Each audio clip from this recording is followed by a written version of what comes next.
Do what thou wilt shall be the whole of the law. I'm Cirlot. This is the Symbology of the Tarot deck, an excerpt from a Dictionary of Symbols by J.E. Cirlot.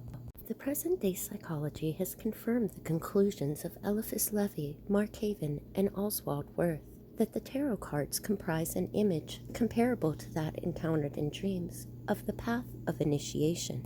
At the same time, Jung's view, coinciding with the secular, intuitive approach to the tarot enigmas, recognizes the portrayal of two different but complementary struggles in the life of man.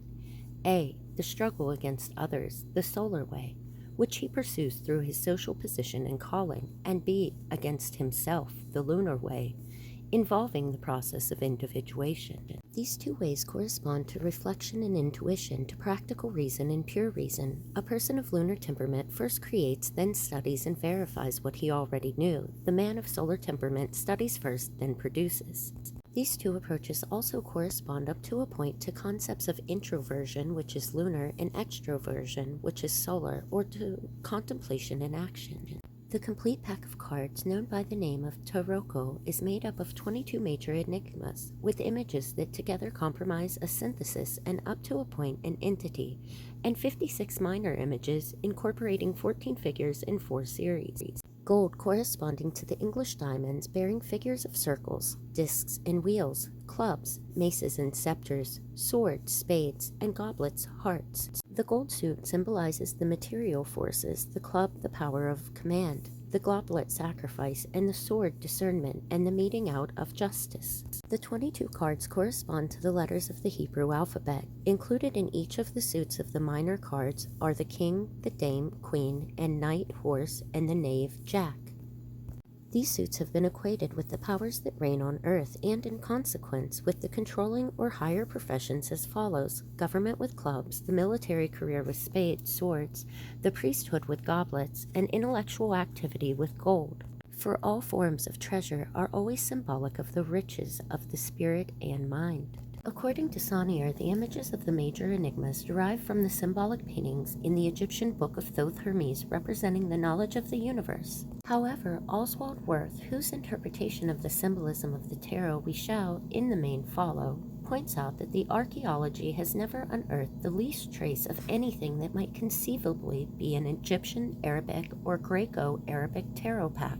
But he indicates that the Kabbalah must have been well known to the authors of the tarot, because they fixed the number of major enigmas at 22, which is the same as the number of letters in the Hebrew alphabet, every one of them pregnant with symbolism, and the same also as the number of the teraphim, the hieroglyphs used by the Hebrews in divination. Wirth, arguing from the fact that Italy was undeniably the first country to develop playing cards, maintains that these allegorical images grew up in that country. The earliest representation known to us of the major enigmas dates from 1392. To quote Eliphas Levi, "The tarot is a monumental and singular work, simple and strong as the architecture of the pyramids, and in consequence as durable.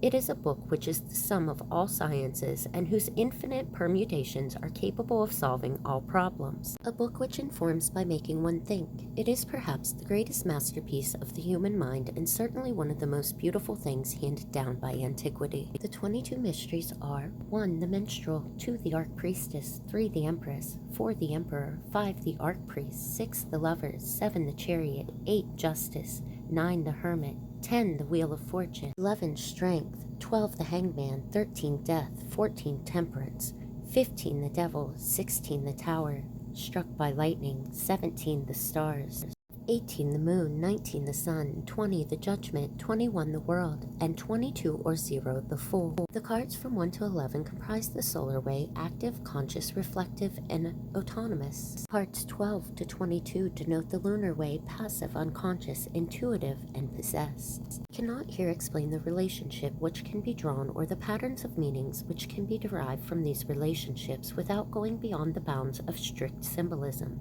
An examination of the particular meaning of each card will be found under its appropriate heading. Nevertheless, we will quote the broadest meaning of these 22 enigmas suggested by Eliphas Levi. 1 signifies the being, the spirit, creation. 2. Sanctuary, the law, knowledge, woman, the mother, the church. 3. The word.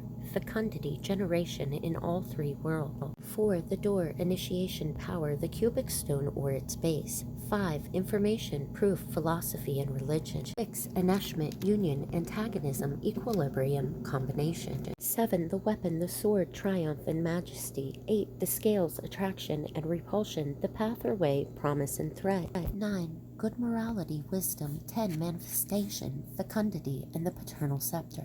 11. The hand in the act of taking and sustaining. 12. An example, teaching, a public lesson. 13. Domination and strength, rebirth, creation, and destruction. 14. The seasons, the flux and flow of life, always different yet always the same. 15. Magic, eloquence, commerce, mystery. 16. Sudden subversion, weakness. 17. Effusion of thought, the moral influence of the idea upon forms, immortality. 18. The elements, the visible world, reflected light, material forms, symbolism. 19. The head, the summit, the prince of heaven. 20. Vegetation and generative virtues of the soil. 21. The senses, the vehicle, the body, transitory life.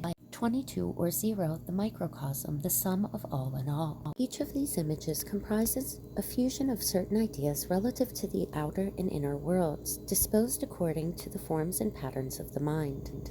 The intention is to create, by means of these images, an order more comprehensive even than that comprising the 12 divisions of the zodiac, and to design a wheel which would embody all the archetypal potentialities of the existence and evolution of mankind. Our aim has been simply to sketch in an idea of how the tarot pack functions as a symbolic instrument. In order to grasp the full range of its significance, it is necessary to study not only the basic commentaries written upon it, but also the cards themselves, observing all the combinations and implications, a field so vast as to constitute a special branch of symbolism as wide-ranging as that of dreams. That is a brief explanation of the symbolism of the tarot pack. Thanks for watching. Follow for more occult content. Love is the law, love under will.